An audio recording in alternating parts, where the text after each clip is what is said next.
The rain had stopped, but the cold still clung to the streets like it didn't want to let go. Outside the iron gates of one of the most expensive mansions in the city, a barefoot black boy stood silently, his thin shirt soaked and clinging to a small frame. He wasn't holding out his hand. He wasn't crying. He wasn't shouting for money like the others usually did. He was waiting. Luxury cars passed. People avoided eye contact. Security guards watched him with boredom and suspicion.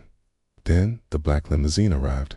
The driver stepped out quickly, opening the door for Jonathan Haley, a man whose name alone could shift markets, destroy companies, and silence rooms. He was a self-made millionaire, powerful, respected, feared, but tonight, his face was hollow inside the mansion behind him. His only daughter lay paralyzed from the waist down. As Jonathan stepped out of the car, the boy spoke. "Sir, I can make your daughter walk again." The words were calm. No trembling, no desperation. The driver turned sharply. "Hey, get back." Jonathan froze. Slowly, he turned toward the boy. "What did you say?"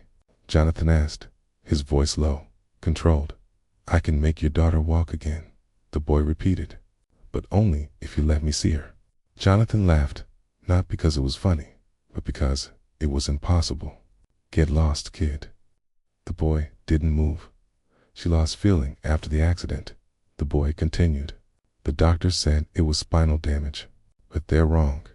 It's fear. Fear that settled too deep." Jonathan's smile vanished. "How do you know about my daughter?" he snapped. "I hear things," the boy said. "People talk when they think no one matters enough to listen." Jonathan's chest tightened. This was ridiculous. And yet, something about the boy's eyes unsettled him. They weren't begging. They weren't hoping. They were sure. Security moved closer, but Jonathan raised a hand. "What's your name?" Jonathan asked. "Eli." "And what do you want, Eli?" Jonathan said impatiently. "To help her," the boy replied, "and to remind you of something you forgot." Jonathan felt anger rise.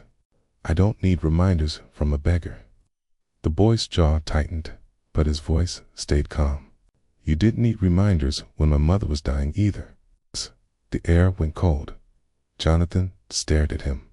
"What, 3 years ago?" Eli said quietly. "Outside your office. She collapsed on the steps. She asked for help. You were late for a meeting." Jonathan's heart skipped. Memory slammed into him like a fist. A woman, dark-skinned, weak, security moving her away. Him saying, "Handle it." "She died that night," Eli continued. "I learned how pain works after that." Jonathan's knees felt weak. "Sir," the driver whispered nervously, "we should go." "No," Jonathan said. "Open the gate." Inside the mansion, the warmth felt unreal. Eli walked carefully, aware of every expensive detail, but unimpressed by it. Wealth meant nothing to him. He had seen what it ignored. Upstairs, Lily Hale stared out the window from her wheelchair. Another specialist. She asked bitterly without turning around. "No," Jonathan said softly. "Someone else." She turned. Her eyes narrowed when she saw Eli. "You brought a kid," she snapped. "Is this some kind of joke?" Eli met her gaze. "You don't want pity. That's good. Pity doesn't heal." Lily scoffed. "Neither do fairy tales." Eli stepped closer. "You're angry, not because you can't walk, but because you feel weak." Her breath hitched. Jonathan swallowed hard. "You were running that night," Eli continued. "Not away from something, toward something. You wanted to prove you didn't need help." Lily's hands trembled. "How do you know that?" she whispered. "Because I've been running my whole life," Eli said. "And when I stopped, everything hurt." Silence filled the room. Eli knelt beside her wheelchair. He didn't touch her. "Close your eyes," he said. Lily hesitated, then did.